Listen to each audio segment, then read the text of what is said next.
I had an accident at work. I fell and hurt myself. I had to stop working at that time. My wife's brother, who was thousands of kilometers away, became seriously ill. He urgently needed money for treatment. I took out all my savings, but it wasn't enough for her. I even sold the house we bought before we got married. The high ICU fees made her cry every day. In order to make money as soon as possible, I limped along with a limp, following her advice.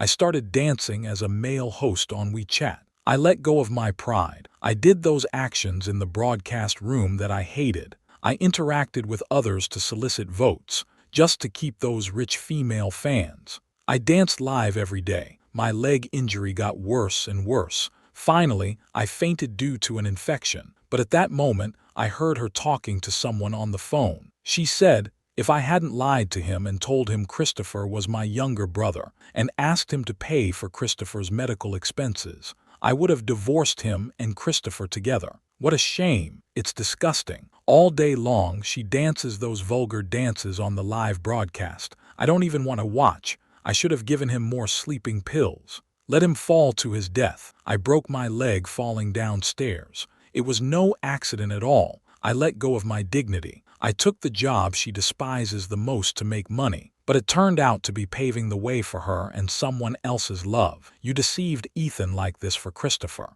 Was it worth it? Ethan has been so good to you all these years since you got married. Why did you have to treat him like this for Christopher? You made him fall downstairs and break his leg. If he finds out the truth, what are you going to do? An unfamiliar voice came from the other end of the phone. It was a little worried and confused. I immediately recognized it as Emily's best friend. On the phone, Emily's voice suddenly became shrill. With hatred, she said, if Christopher hadn't suddenly disappeared, how would I have married Ethan? I was only with him as a favor to him in those years. Just look at him now, twisting around in the studio. It's really hard to watch. Let him make enough money to cure Christopher's illness quickly. Then I'll divorce him. Emily's tone was full of disgust and irritation. Each word was like a knife, piercing my heart deeply. I clenched my fists. My fingernails dug into the palm of my hands, but I didn't feel any pain. I could hear her best friend trying to calm her down. Emily, calm down. If Ethan finds out that it was you who caused this,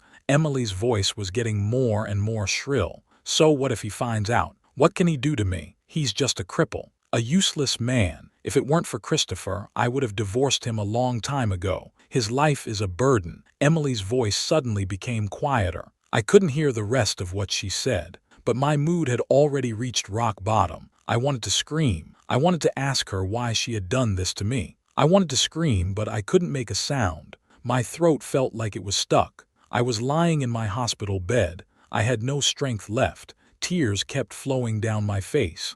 I couldn't stop them. I clenched my fists. My fingernails dug into the palm of my hands. I held back. I didn't let out a sound. 5 years. 5 whole years. I was kept in the dark the whole time. We've been married for 5 years. I always thought we were truly in love. I thought she was the person in the world who loved me the most. I thought we were dependent on each other, supporting each other. But now I understand. That was just my one-sided thinking. We've been married for 5 years. In fact, she pitied me. My fall was not an accident. I was just stupid. I actually did it for her, for that so-called younger brother, and gave up my dignity. I did the thing I hated most. I performed in the studio. I wriggled around like a clown. I put on a smile. I flirted with the rich audience just to earn more money to help her brother. But in the end, I understood. All my efforts were just paving the way for her and him. Everything I gave, everything I worked for, the sacrifices I made,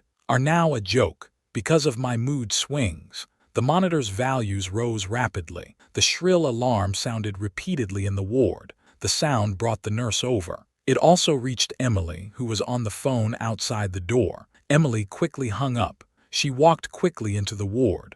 As soon as she saw that I was awake, her face immediately showed a look of surprise and joy, and also concern. "Honey, you're awake. Are you okay? Are you still feeling unwell anywhere? You really scared me. You don't know how worried I was about you." She rushed to my bedside, hugged me tightly. Her tone was full of worry and fear. Her warm body was close to mine. The familiar scent of her perfume drifted over. Her concerned eyes and words almost made me believe it. If I hadn't just heard her conversation with her best friend, I would have thought she was genuinely worried about me. I would have been moved to tears. I hugged her tightly, telling her how much I missed her and worried about her. Now, I just feel sick. Her hug, her concern, and her tears. All of it makes me feel especially hypocritical and disgusting. I hold back the disgust in my heart. I don't push her away. I force a weak smile. I comfort her. I'm fine. I just feel a little dizzy. Don't worry. My voice is hoarse and weak. Every word seems to be forced out of my throat. I felt like I couldn't hold on much longer, but I couldn't let her know that something was wrong with me. I couldn't let her know that I already knew the truth. That's when the nurse came in, interrupting our tender moment. She took a look at me. Then she said to me, "You've just had a fever. Your body is still weak. Eat lightly. Don't eat anything too greasy or indigestible. Don't do any strenuous exercise. Lie down and rest for a while. If you feel unwell, ring the bell if you need anything." The nurse's words were gentle, but I didn't hear a word she said. I kept staring at Emily, watching every movement she made. Emily listened carefully to the nurse. From time to time, she nodded to show she understood. Then she turned her head and spoke softly to me. "Honey, can you hear me? Be a good boy. Rest well. I'll take care of you," she said softly. At the same time, she gently rearranged the corners of my quilt. Her movements were gentle and careful. Her eyes were full of concern and love. It was as if I were her whole world. The patient and his family in the next bed couldn't help but comment on the scene. "Your wife is really virtuous. You two have a really good relationship. It's really enviable. With such a good wife taking care of you, you'll definitely get better soon." Their compliments kept coming. Each one penetrated my ears. I listened. But inside, I felt a special kind of irony. Only I felt my heart being cut to pieces. If I hadn't heard her conversation with her best friend with my own ears, I would have been like everyone else. I would have thought that Emily was a good wife who loved me very much. Her gentleness and consideration had also moved me. It made me mistakenly believe that I was happy. But now, I understand. The person she really loves is Christopher. I am just a tool she uses to achieve her goals. I am a stepping stone for her pursuit of happiness. Emily's hand gently touched my forehead. She tested my temperature. She leans down, carefully examines my leg. Her eyes are full of concern. "Honey, does your leg still hurt? Do you need to call the doctor to come and take another look? I'll go buy you something to eat." "What do you want to eat?" "I'll buy you congee. Is that okay?" she says softly, "and some fruit." Her tone is gentle. Her voice is not loud, but it makes people feel warm. After she finishes speaking, she stands up, says she's going out to buy me dinner. Then she walked out the door. I let out a deep breath. It felt like a huge burden had been lifted. My body slowly relaxed, but thoughts kept popping into my head. I couldn't help but think back 5 years ago, the first time I met Emily. Back then, she was full of youthful vitality and passionate. At a friend's gathering, she took the initiative to chat with me. She said she admired my talent and liked my stability and the unique aura I exuded. Her gaze was sincere and full of passion. Her words were straightforward and honest. I was touched by her sincerity and passion. I thought I had found the other half of my soul, a woman who could spend her life with me, supporting me. We fell in love quickly. She would go all over the city just to buy my favorite pastry because of something I said. He would prepare meticulously for my performances, dressed up and present, and give me the greatest support. He would give up his career for my dreams, stay by my side silently, and be my strongest backing. At that time, we both thought that each other was the best gift from God. After marriage, my parents passed away one after the other. She became my only family member. We cherish each other more and become more and more dependent on each other. I worked hard to earn money to support the family. She arranged the housework properly. At one point, I thought this was happiness, until one day I went to a client's house to measure the room for the design. I suddenly felt dizzy. I fell off the balcony. Everything changed. I broke my leg. My career also came to a standstill. My life became dark. My husband. I'm home. Emily's voice pulled me back from my thoughts. She said, "I bought your favorite shrimp congee. I also brought some fruit. The doctor said you should only eat light food," she said as she placed the lunchbox on the bedside table. Then she gently helped me sit up. "Here, eat it while it's still warm." She opened the lunchbox. The aroma immediately wafted out. She took a spoon, scooped up a spoonful of porridge, blowed on it lightly, and brought it to my lips. "Don't burn yourself." Her movements were gentle, very careful. Her eyes were full of concern. I opened my mouth numbly and drank the porridge she fed me. The porridge tasted good,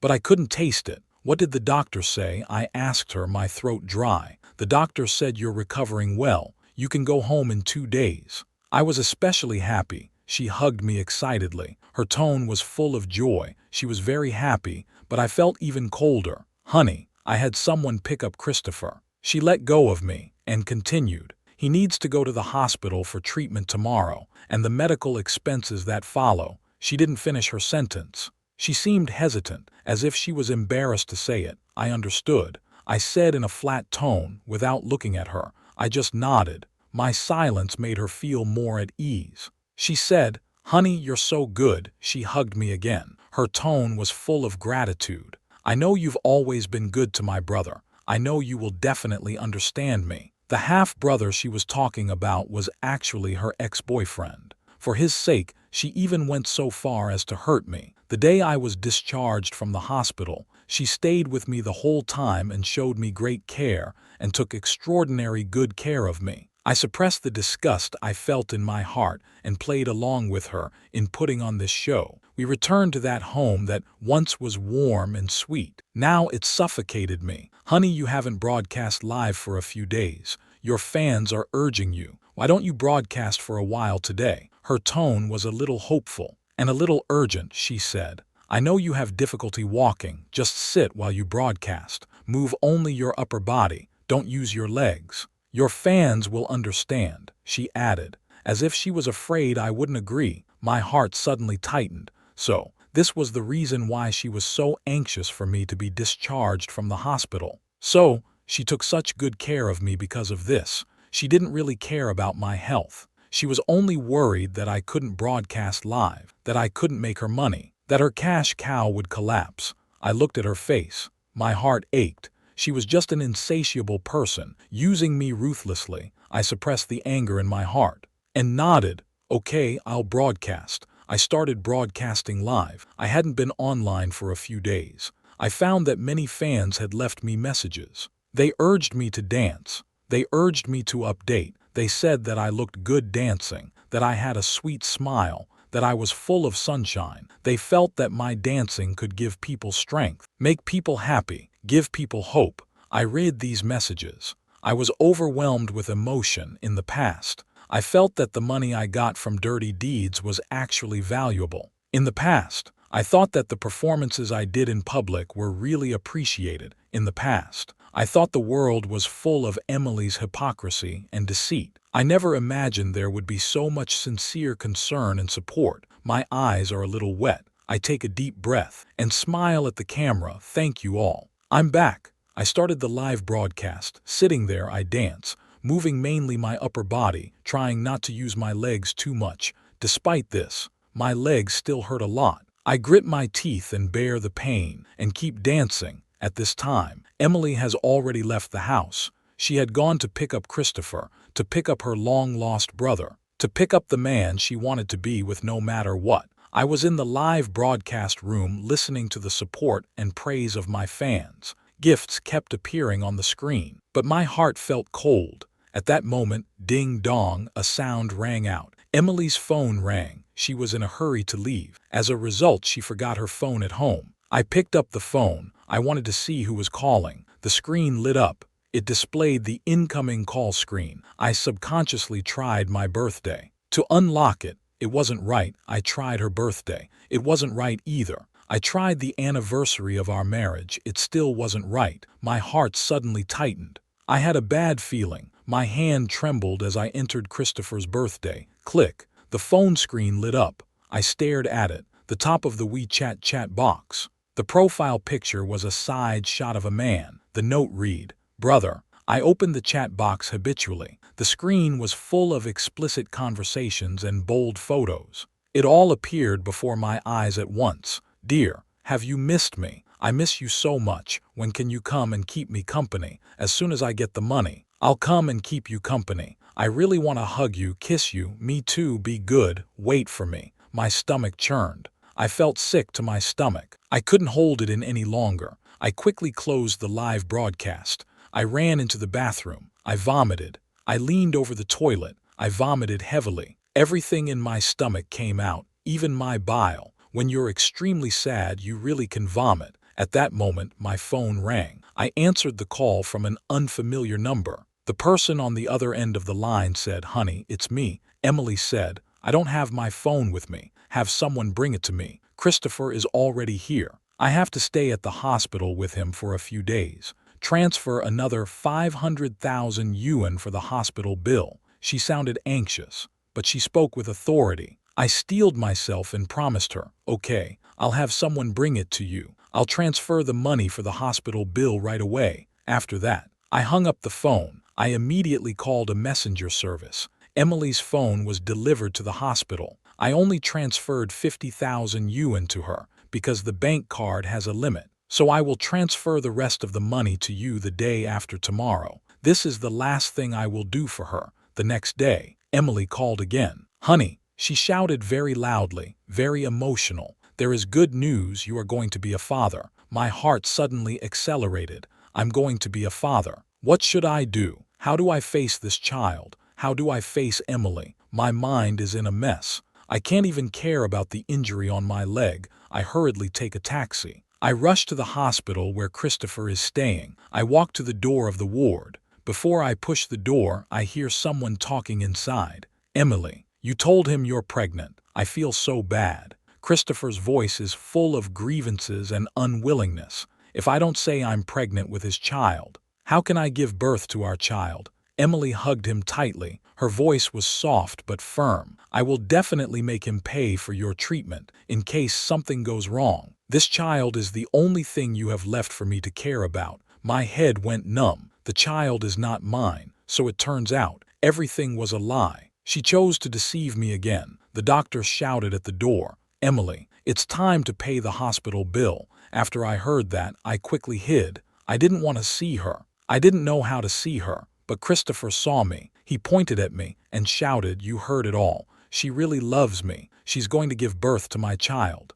You'd better leave." He smiled triumphantly. He said, "If I wasn't in poor health, she would never have married you. She already told me. Seeing you act so contrived on live television made her feel uncomfortable. She can't stand it when you touch her. There's something else you never knew. Every time she said she was going home to visit her family, she was actually with me, living with me." His words cut like knives, deep into my heart. I couldn't help it. I punched him in the face. "Ah!" Christopher let out a cry of pain and fell back on the bed. At this point, Emily returned. Without saying a word, she slapped me. "Are you crazy? Christopher is undergoing chemotherapy for cancer. His body is already very weak, and you still hit him." She didn't care about right or wrong. She just sided with him. Christopher added fuel to the fire. "Sister," he said, "my brother-in-law says I'm a burden. He can't afford to pay for my treatment. He told me to go away." Emily was even more angry. She said,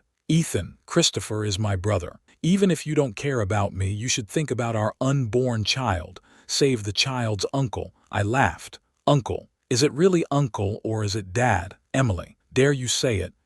What are you talking about?" Emily's voice was shrill and trembling. "It must be uncle." She suddenly said loudly, trying to hide her unease, "You are the father of the child. What, are you crazy again?" She avoided eye contact. "Dare not look at me. Hurry up and pay Christopher's hospital bill." She pointed at me and ordered loudly. I didn't say a word. I turned around and walked away. Every step was exhausting. My legs felt like they were made of lead, so heavy, with every step. The wound felt like it was being ripped open, but I was numb. I had just left the hospital room. Behind me came a suppressed gasp for breath. I didn't need to turn around to know they were embracing. I felt sick. I fought the urge to vomit. I escaped from the place that was taking my breath away. I took a taxi home. This place that I once considered a safe haven, now, it had become the place I wanted to leave the most. I looked around the room at everything. On the wall hung our wedding photo. On the bedside table stood a pair of mugs.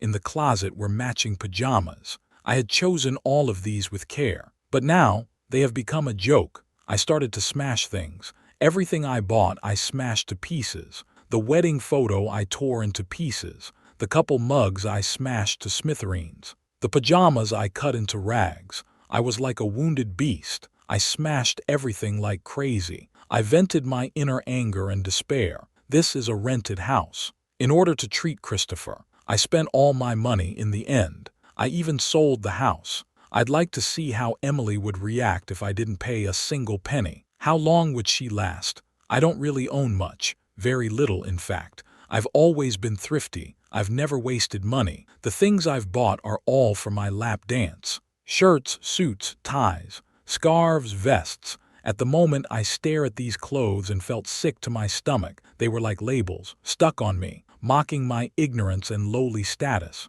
He laughed at my delusions. I piled all the clothes together and lit them with a lighter. I stared at the flames and whispered to myself, "Burn, burn, burn all this filth. Burn my past. Let everything start over." Among the clothes burning, I kept only two things. They were the only things that truly belonged to me. I got 2 trophies. I had won them in a decorating competition. They represented my past glory. They were also the only dignity I had left. I took the trophies and walked out of this place of deceit and betrayal. I called the landlord and said I was checking out. I didn't want the rest of the rent. I just wanted the deposit back. I hired a lawyer. I'm getting a divorce. I want to be completely separated from Emily. I want her to be held responsible for what she's done, her cheating and betrayal, and the pain she's caused me. I want her to pay, right now. Emily is still in the dark. I've already thrown her out. She's still living the dream. She thinks I'll pay her hospital bills.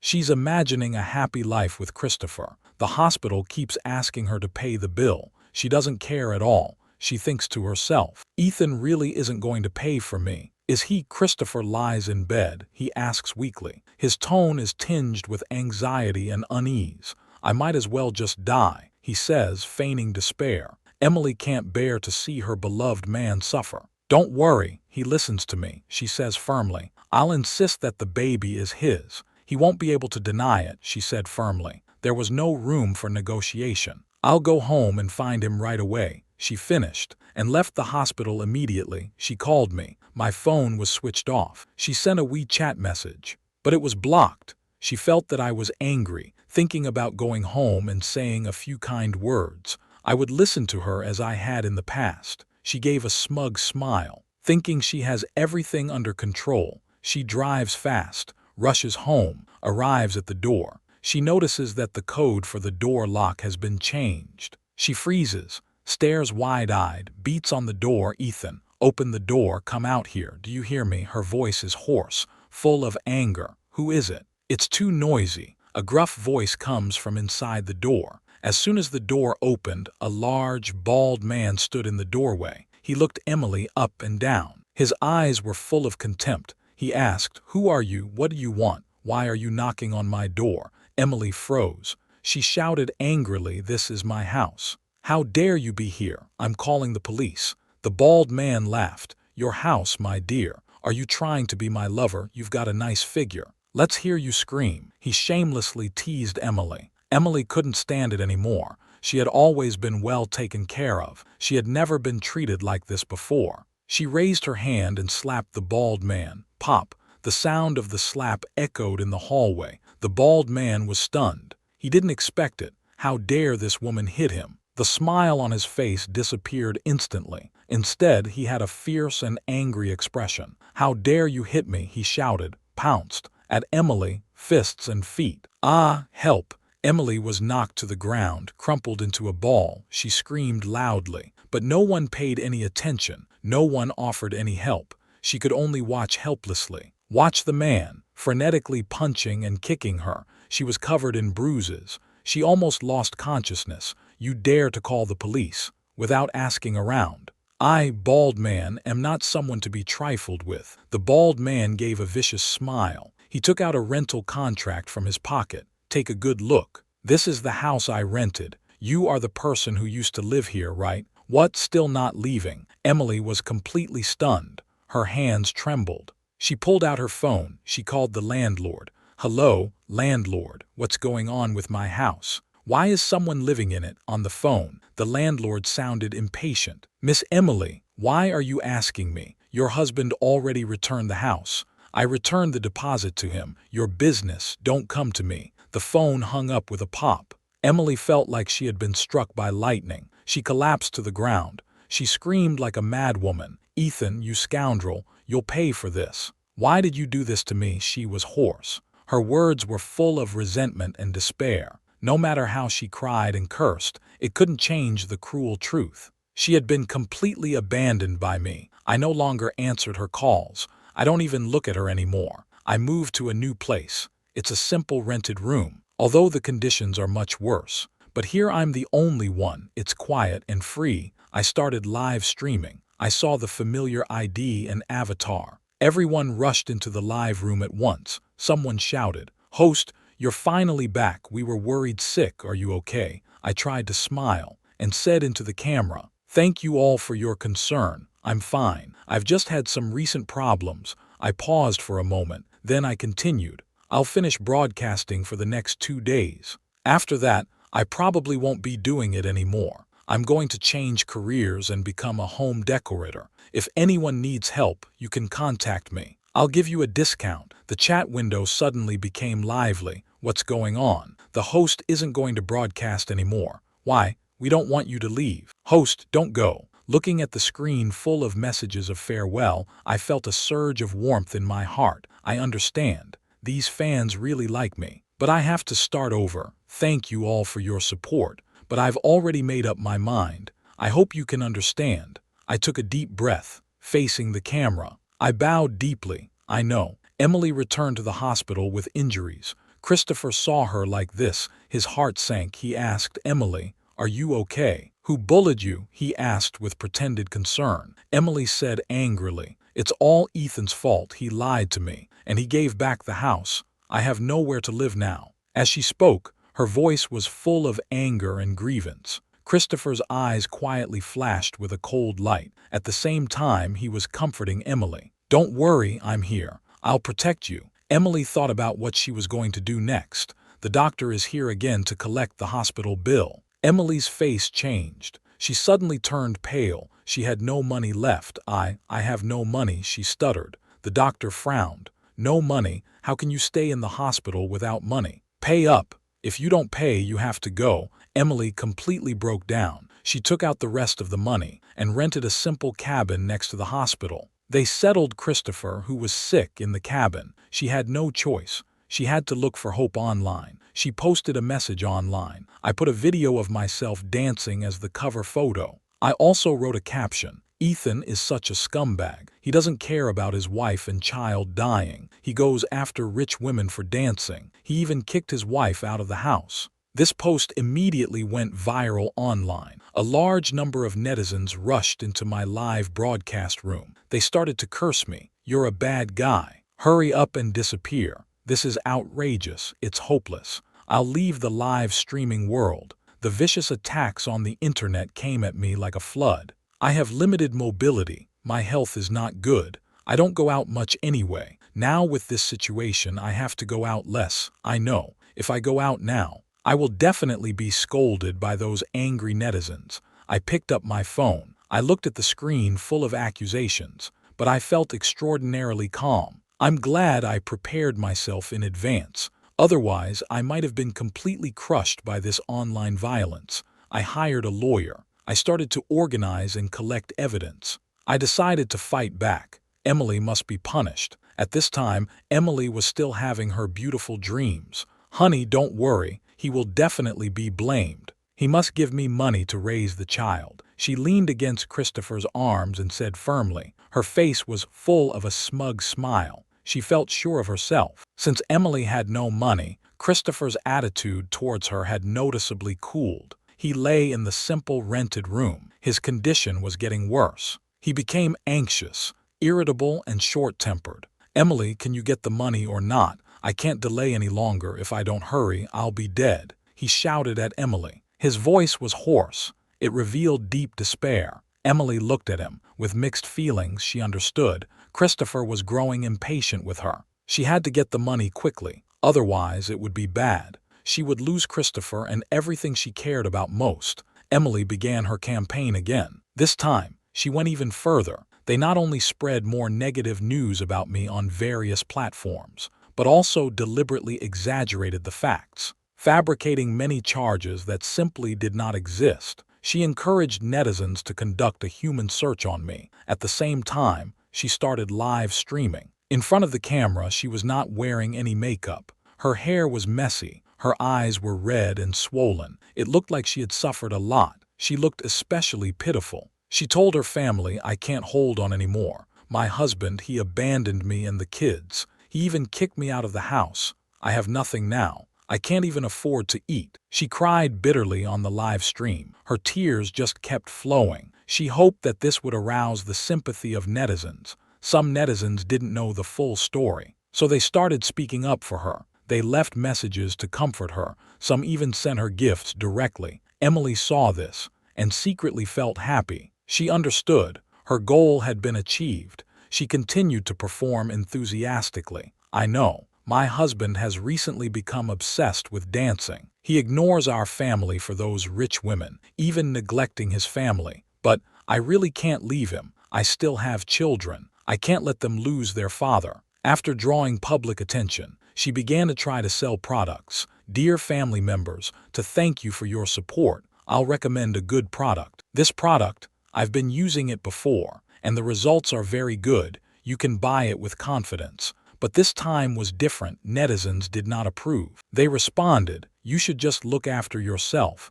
Stop pretending to be pitiful. It's annoying to watch. You're not making this up to try and sell something, are you?" The comments were full of ridicule and doubt. Emily's expression immediately fell. She never expected that after all the effort she had put in, it would end up like this. She didn't want to admit defeat. She couldn't just let it go. She had to find a way to make money, to treat Christopher. She steeled her heart. She made a decision that even she found embarrassing. She put on a miniskirt that she had previously looked down upon. She put on heavy makeup. She stood in front of the camera again. She twisted her body. She struck various attractive poses. She asked, "Brothers, do you like it?" She said in a coquettish tone. "If you like it, give your little sister a gift. My little sister will dance for you." The live broadcast room suddenly became lively. "Wow, what's going on? Is this still the same pitiful woman from earlier? This is too cheeky." Some people accused her. Others made fun of her. Life is so ruthless. She has already humiliated herself so much. But the income from the live broadcast room is still pitiful. Those who gave gifts, most of them just wanted to see her make a fool of herself. There were very few people who were willing to help her. She didn't even have enough money to buy Christopher his medicine. Even eating became a problem. Their dinner, just a bowl of plain noodles. Christopher stared at the bowl of plain, oil-free noodles. Finally, he couldn't hold back anymore. "Emily, are you any good or not?" Christopher suddenly overturned the table. The noodles fell everywhere. The soup splashed all over the floor. "You said you could get money, didn't you? This is the money you've got. You can't even afford a bowl of noodles. What else can you do?" He shouted at Emily, pointing a finger at her nose. Emily looked at the angry man in front of her. She felt a pang of sadness. She had done a lot for him. She had given up a lot, but he didn't understand her at all, and he had said so many hurtful things to her. "Christopher, don't do this to me," she said, her voice trembling with sobs. "I really tried my best. I've tried my best," she explains to Christopher. But Christopher doesn't listen. "Tried your best? What's the point of trying your best? I just want the money, the money. Do you understand?" he yells, and grabs Emily by the hair, pulling her close to him. "I'll tell you what, Emily, if you can't get me the money, we're through. I'll find another woman. I'll find a rich woman." Emily is terrified. She struggles. "Christopher, please don't do this. I beg you, please don't do this. I'll find a way. I'll get the money somehow." She cries until her voice gives out, but Christopher doesn't care. He pushes her to the ground. Go away. I never want to see you again. But she doesn't realize that the worst is yet to come. Christopher doesn't go away. He hides outside the door. He made a quiet phone call. Hello, is this John? I have a girl here. She'll do nicely for you. The price is negotiable, if you're willing to pay. He negotiated the price over the phone. In the end,